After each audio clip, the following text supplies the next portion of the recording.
ভারতের পূর্বের প্রতিবেশী মায়ানমারে দীর্ঘদিন ধরে গৃহযুদ্ধ চলছে আমরা জানি। সেখানে এই মুহূর্তে যে পরিস্থিতি, আরাকান প্রদেশের 18টি জনপদের মধ্যে 15টি জনপদ দখল করে নিয়েছে আরাকান আর্মি। আরাকান জাতীয়তাবাদী দল ইউনাইটেড লীগ অব আরাকান তারা 15টি জনপদ দখল করে নিয়েছে এবং এই মুহূর্তে আমরা যেটা জানি যে একটা প্রশ্ন আসছে যে আরাকান কি তবে স্বাধীনতার পথে চলেছে, স্বাধীনতা ঘোষণা করতে চলেছে আর্মি। ভারত এবং চায়না যারা তাদের প্রতিবেশী শক্তিশালী রাষ্ট্র, তাদের প্রতি সদর্থক বার্তাই দিয়েছে আরাকান আর্মি। এই মুহূর্তে কি পরিস্থিতি সেখানে রয়েছে, কি হতে চলেছে এবং প্রতিবেশী রাষ্ট্রের উপর তার কি প্রভাব পড়তে পারে, এই সমস্ত বিষয় নিয়ে আমরা কথা বলবো। আমাদের সঙ্গে রয়েছেন সিনিয়র জার্নালিস্ট সুবীর। 1784 সালে স্বাধীন আরাকান যে রাজ্য ছিল সেটা বার্মার রাজারা দখলে নেয় এবং তারপরে সেখানে ব্যাপক হত্যাকাণ্ড ইত্যাদি হয় এবং তখন থেকেই আরাকানের লোকজনের মধ্যে আবার স্বাধীনতা ফিরে পেতে হবে এরকম একটা ব্যাপার তাদের মধ্যে কাজ করে। তো এই যে আজকে যারা ULA, United league of Arakan এবং আরাকান আর্মির কথা আমরা জানি, এর আগে একটা সংগঠন ছিল, ওদের সাথে আমার খুব ঘনিষ্ঠ যোগাযোগ ছিল, এদের সাথেও আছে ওই national unity party of Arakan. National unity party of Arakan ভারতের সাহায্য প্রার্থনা করেছিল, ভারতের গোয়েন্দা বিভাগের সাথে তাদের যোগাযোগ ছিল, কিন্তু ভারতীয় সেনাবাহিনীর সাথে তাদের একটা গোলমাল হয়ে যায়, অপারেশন লিস। তার মধ্যে আমি যাচ্ছি না, অনেকেই বলে যে they were betrayed by Indian military intelligence. যাই হোক, সে নিয়ে লেখাও হয়েছে, নন্দিতা আকসারের বই টই আছে, ওর মধ্যে আমি যাচ্ছি না। কিন্তু এই আরাকান আর্মি, এটা কাচিন প্রদেশে যে কেআই আছে, কাচিন ইন্ডিপেন্ডেন্স আর্মি, সেটা 1961 তৈরি হয়েছিল। তাদের এখানে এই আরাকানের কিছু ছেলে, রাখাইন ছেলেরা ওখানে গিয়ে এই আরাকান আর্মি গঠন করে 2007 এবং প্রথম দিকটাতে ওরা পুরোপুরি নির্ভরশীল ছিল কাচিনদের উপর। কাচিনরা ওদের ট্রেন করে। এখানে বলা দরকার যে কাচিনরা এই অঞ্চলে অনেক গেরিলা গোষ্ঠী, এমনকি আমাদের এই আলফা টালফারও প্রথম দিকের ছেলেপেলেরা এই কাচিনের হাতে ট্রেন সব। হ্যাঁ, ওরা এই অঞ্চলে বহুকালই সব থেকে শক্তিশালী এই এই ধরনের সশস্ত্র গোষ্ঠী। প্রায় 4টে ব্রিগেড আছে ওদের। আমি গেছি ওদের সেকেন্ড ব্রিগেড হেডকোয়ার্টারে, পায়ে হেঁটে আমি বহু যুগ আগে গেছি সেকেন্ড ব্রিগেডে।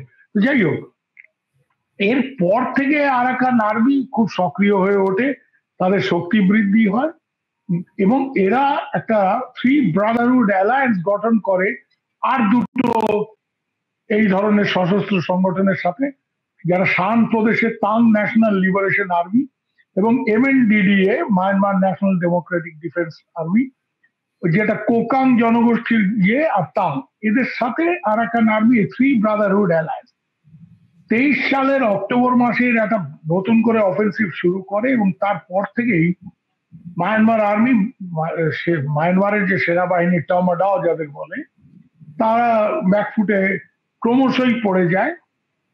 অগাস্ট মাসে 24 অগাস্টে প্রথম নর্থ ইস্ট মিলিটারি কমান্ড, যেটা ওদের লাসিও যে শহর, সেটা এমএনডিডিএ এবং তাং টিএনএল এর দখলে চলে যায়। এইদিকে আরাকান আর্মিও যুদ্ধ করতে করতে একের পর এক শহর তারা দখল করতে থাকে। আন বলে যে জায়গাটা আছে, ANN, আন, এই আন হচ্ছে western military regional military headquarter. এটা আরাকান আর্মির কবজায় চলে গেছে কিছুদিন আগে। এখন ওরা 18-র মধ্যে 15টা, যেটা তুমি বলেছো শুরুতেই, 15টা জনপদ তাদের দখলে। শুধু বাকি রয়েছে যে 3টে, তার মধ্যে মুনাওং অপেক্ষাকৃত বড় না, ছোট জনপদ, যেটা দুটো ইম্পর্টেন্ট। একটা হচ্ছে সিটওয়ে, যেটা আচিয়াব বলে এক সময় বলা হতো। হ্যাঁ, আমরা পুরনো যারা চট্টগ্রামের লোক ওখানে অনেক ছিল। তো ওই সিটওয়ে। আর আরেকটা হচ্ছে চকফিউ, যেটা একটা ডিপ সি পোর্ট কাম স্পেশাল ইকোনমিক জোন, চায়নার টাকায় তৈরি হয়েছে। এই দুটো বড় জায়গা এখনো বার্মিজ আর্মি এবং নেভির হাতে রয়েছে। এখানে মনে রাখতে হবে যে বার্মিজদের এয়ার পাওয়ার আছে, Russian helicopter, gunship, fighter jet, এগুলি যথেচ্ছভাবে তারা ব্যবহার করেছে, নেভিকে ব্যবহার করেছে, তারপরেও আরাকান আর্মিকে তারা আটকে রাখতে পারেনি। এবং তার প্রধান কারণটাই হচ্ছে যে বার্মিজ মিলিটারি এই মুহূর্তে খুব ডিমোরালাইজড, খুব ডিমোরালাইজ।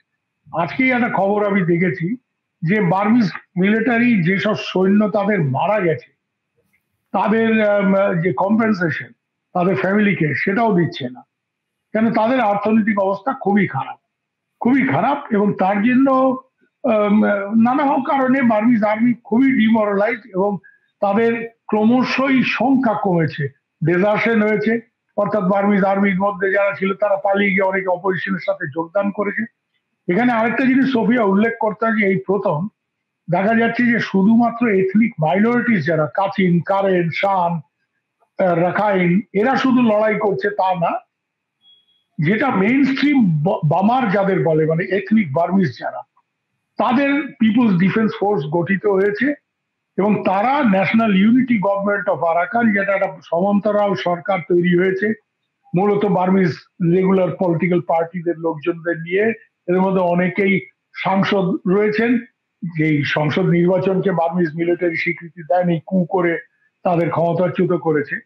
তো এখানে এখন যেটা হয়ে গেছে পরিস্থিতি, অলমোস্ট 70% বার্মার যে ভূখণ্ড এই সব বিভিন্ন সশস্ত্র গোষ্ঠীর হাতে চলে গেছে। Only 30% of the land area এখন বার্মিজ মিলিটারি জুন্টার হাতে আছে। এবং তার মধ্যে অবভিয়াসলি অনেকগুলি জায়গা, যেমন মান্ডালে সব থেকে second biggest city of Myanmar, তার আশেপাশেও পিডিএফ ঘিরে ফেলেছে বিভিন্ন জায়গায়। হ্যাঁ, তারা মানে এনসার্কেল মান্ডালে। তো বার্মিজ মিলিটারির অবস্থা খারাপ এবং এমতো অবস্থায় আমরা দেখেছি চীনের একটা হস্তক্ষেপ। চীন ভারত যেটা করে কি, ভারত ওই যেমন বাংলাদেশে শেখ হাসিনা, তো শেখ হাসিনা অন্য কারোর সাথে যোগাযোগ, এখানে ওই মিলিটারি জুনটার সাথে জবের থেকে আমাদের একটু খাতির বেশি হয়েছে, আমরা অন্যদের সাথে যোগাযোগ রাখি। কিন্তু চীনারা দুই পক্ষ সব দিকে যোগাযোগ রাখছে। তো চীনারা যেটা করেছে, ওরা চাপ দিচ্ছে এই বিভিন্ন সশস্ত্র গোষ্ঠীকে বার্মিজ মানে মিলিটারি জুনটার সাথে আলোচনায় বসতে, এবং এমএনডিডিএ কোকাং গোষ্ঠী যারা এবং টিএনএলএ তাদেরকে তো চীনারা অলরেডি বলেই দিয়েছে যে তোমরা লাসিও বার্মিজ মিলিটারিকে ফেরত দাও। তারা বলেছে আমরা কথা বলতে পারি, সিজ ফায়ার করতে পারি, কিন্তু যে জায়গা আমরা দখল করেছি কিচ্ছু ফেরত দেবো না। এখানে চাইনিজ ইন্টেলিজেন্সও ব্যর্থ হয়েছে। এরকমও রিপোর্ট রয়েছে যে চাইনিজ ইন্টেলিজেন্স এমএনডিডি এর যে টপ কমান্ডার পেন ডাকসুন তাকে কিডন্যাপ করে রেখে দিয়েছিল চাপ দেওয়ার জন্য, যে তোমরা কথাবার্তায় বসো।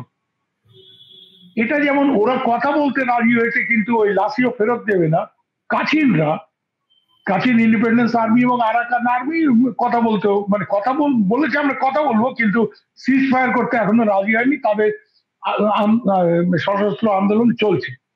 আর যেটা একটা জিনিস বলে রাখি, কাচিন এরিয়াতে রেয়ার আর্থস যার খুব ডিমান্ড, এবং যেটা মূলত ওই কাচিনদের রেয়ার আর্থ ওটা চাইনিজ কোম্পানিগুলি নিয়ে, তো ওই জায়গা এখন পাংওয়া, ওই জায়গাটা পুরোপুরি, আমি গেছি ওখানে, ওই জায়গাটা পুরোপুরি এখন কাচিন ইন্ডিপেন্ডেন্স আর্মির কবজায়। এবং মাঝে ওরা এই রেয়ার আর্থের সাপ্লাইটা চাইনিজ কোম্পানিগুলিকে আটকে দিয়েছিল, গেটগুলি বন্ধ করে দিয়েছিল মিউজ টিউজ এই জায়গায়। যার ফলে যেসব চাইনিজ কোম্পানি এই রেয়ার আর্থ নিয়ে কারবার যাদের, তাদের শেয়ার মার্কেট, সাংহাই শেয়ার মার্কেটে তাদের ভ্যালু সাংঘাতিকভাবে ফর্ম করে গেছে। এখন অবশ্য আবার ওই গেটগুলি খুলেছে, রেয়ার আর্থ আবার চাইনিজদের এখানে যাচ্ছে। তো চাইনিজরা হেভিলি এনগেজড এখানে, আসিয়ানও এনগেজ, কিন্তু আসিয়ানের যে 5 পয়েন্ট কনসেনসাসের ভিত্তিতে যে একটা শান্তি আলোচনা শুরু করে একটা রফা করার যে চেষ্টা, সেটা ব্যর্থ হয়েছে পুরোপুরি। চাইনিজরা এখন দুপক্ষকে বসিয়ে কথাবার্তা বলার চেষ্টা করছে। আর ভারত, আমরা বলেছি ওয়েট অ্যান্ড ওয়াচ। তো আমি ভাই, আমার একটু মিলিটারি স্কুলিং আছে, আমি মনে করি যে ওয়েট অ্যান্ড ওয়াচ হচ্ছে the other name of strategic in action. আমরা কিছুই করবো না, সব হয়ে যাবে, আমরা শুধু ভাষণ টাষণ দেবো, হ্যাঁ হাম এই কর দেঙ্গে ও কর দেঙ্গে। আমাদের সত্যি কথা বলতে টুডে ইন্ডিয়া মানে তিনটা যে লেবার বারবার, চায়না, ইন্ডিয়া এবং আসিয়ান, মানে ইন্ডিয়া সব থেকে ইরেলেভেন্ট হয়ে গেছে ওখানে। ইন্ডিয়ার কোনো রোলই সেই অর্থে বলতে গেলে নেই। এখন এই মুহূর্তে আমি জানি যে আরাকান আর্মির সাথে, যেহেতু আমাদের কালাদান মাল্টিমোডাল ট্রান্সপোর্ট প্রজেক্ট ওই আরাকান প্রদেশের মধ্যে দিয়ে এবং চীন প্রদেশ হয়ে মিজোরাম, এই প্রজেক্টের স্বার্থে খানিকটা ইয়েতে আরাকান আর্মির সাথে একটা গোয়েন্দারা আমাদের যোগাযোগ স্থাপন করেছে। আমাদের সিনিয়র কিছু গোয়েন্দা অফিসারদের সাথে আরাকান আর্মির যে খুব সিনিয়র লিডার খাইন টুকার কথাবার্তা হয়েছে, কোথায় হয়েছে আমি জানি সবই, আমি বলবো না, বলাটা ঠিক না। তো কিন্তু কথাবার্তা হয়েছে একটা, মানে বেটার লেট দেন নেভার এই টাইপের একটা জায়গায় আমরা একটা চেষ্টা করছি যে, কিন্তু এখন আমি যদি বলি যে আমি শুধু বার্মিজ মিলিটারির সাথে লিগ্যাল গভর্নমেন্টের সাথে, এক তো এটা লিগ্যাল গভর্নমেন্ট না, কু করেছে। 2 নম্বর হচ্ছে যে ওদের সাথে ডিল করবো যদি বলি, তাহলে প্রচুর জায়গায় আমরা কিছু করতে হবে না। কারণ আজকে যদি কালাদান প্রজেক্ট আমাদের করতে আরাকান আর্মির সাথে ডিল করতে হবে, চীন ন্যাশনাল ফ্রন্টের সাথে ডিল করতে হবে, হ্যাঁ, যার মধ্যে দিয়ে এই এই এই প্রজেক্টটা হওয়ার কথা ওই অঞ্চলগুলি দিয়ে। সিমিলারলি অন্য জায়গায় যদি আমাদের কিছু করতে, সবখানেই এই নন স্টেট অ্যাক্টরদের সাথে আমাদের ডিল করতে হবে। সেটা ভারত সরকার এখন বুঝে উঠেছে, আমাদের সবকিছু একটু দেরিতে বলছে তো লোকজন। তো এই হচ্ছে পরিস্থিতি। সব থেকে বড় কথা একটা জিনিস বলে রাখি, আমরা খুব লুক ইস্ট অ্যাক্ট ইস্ট নিয়ে চেঁচামেচি করেছি অনেককাল। বাই সি সেটা হতে পারে, কিন্তু বাই ল্যান্ড এই লুক ইস্ট অ্যাক্ট ইস্ট এগুলি সবই মানে এখন শিখে।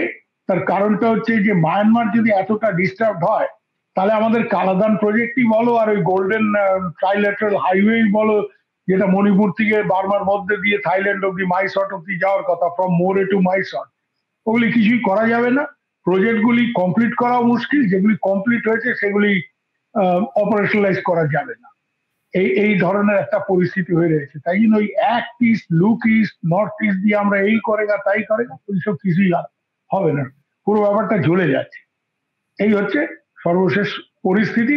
যেটা মোস্ট উল্লেখযোগ্য ব্যাপার, অনেকটা সিরিয়াস টাইপের, যে এত বছর ধরে সেই 50-60 সাল থেকে বিভিন্ন সশস্ত্র গোষ্ঠী এরা যুদ্ধ করেছে বার্মিজ আর্মির সাথে, কিন্তু এই প্রথম যে তাদের মধ্যে একটা ধারণা হয়েছে তারা এবার জয়যুক্ত হতে পারে, বার্মিজ এই মিলিটারিকে তারা পরাজিত করতে পারে, ফিজিক্যালি ডিফিট করতে পারে, ফিজিক্যালি হারাতে পারে, এরকম একটা পরিস্থিতি, এরকম একটা বিশ্বাস তাদের হয়েছে। এই জন্য প্রথম 2 দফায় চাইনিজরা যখন সিজ ফায়ার করানোর চেষ্টা করেছিল, কোনো কাজ হয়নি। এখন আরাকান আর্মি রিসেন্ট যে স্টেটমেন্টটা দিয়েছে 3 দিন আগে, তাতে বলেছে আমরা সবসময় কথা বলতে চাই, এই করতে চাই, কিন্তু স্বাধীনতার যে প্রশ্নটা তুমি বলছো, এখানে একটা অন্য প্রশ্ন এসে গেছে। তারা স্বাধীনতা ঘোষণা করবে, না তারা অন্য অন্য এই ধরনের সশস্ত্র গোষ্ঠী সাথে মিলে একটা মানে ব্রড ফেডারেশন মায়ানমারে তৈরি করবে, এই একটা জায়গায় কিন্তু এসে ব্যাপারটা আটকেছে। হ্যাঁ, আর স্বাধীনতা ঘোষণা করলে অবভিয়াসলি চকপিউ, মানে আরাকান আর্মি যদি স্বাধীনতা ঘোষণার প্রশ্ন ওঠে, তাহলে চকপিউ মানে ন্যাশনাল কমান্ড অথরিটি, যেটা চকপিউ এবং সিটওয়ে, তাদের দখলে নিতে হবে, যেখানে দখল করতে গেলে হয়তো আরো জোর যুদ্ধ করতে হবে। তাই জন্য ওটা এক্ষুনি হচ্ছে না। আর সেটা তারা করবে কি না, করতে পারলেও করবে কি না, নাকি তারা একটা ব্রড ফেডারেশনের দিকে যাবে অন্য এই ধরনের সশস্ত্র গোষ্ঠীদের সাথে, যাদের সাথে তাদের অ্যালায়েন্স আছে, থ্রি ব্রাদারহুড অ্যালায়েন্স, অ্যালায়েন্স নেই অথচ যোগাযোগ আছে কাচিন ইত্যাদি এদের সাথে, সেটা কি করবে, এইটা একটা এদের কাছে বড় রাজনৈতিক প্রশ্ন হিসেবে দেখা দিয়েছে ইতিমধ্যে। আমি জানি ওদের মধ্যে এটা নিয়ে ব্যাপক ডিবেট হচ্ছে। কিছু কিছু লোকজন চাইছে যে স্বাধীনতা পারলে ঘোষণা করে দিই, কিছু কিছু বলছে স্বাধীনতা ঘোষণা করলেই হবে না, স্বীকৃতি পাওয়ার ব্যাপার আছে, China, India, western countries, ASEAN, এইসব নানা রকম সমস্যা আছে। এই জন্য এক্ষুনি স্বাধীনতা ঘোষণা হয়ে যাচ্ছে, পতাকা উঠে যাচ্ছে তা না, কিন্তু তারা স্বাধীনতা খুব কাছাকাছি, এইটুকু বলা যেতে পারে।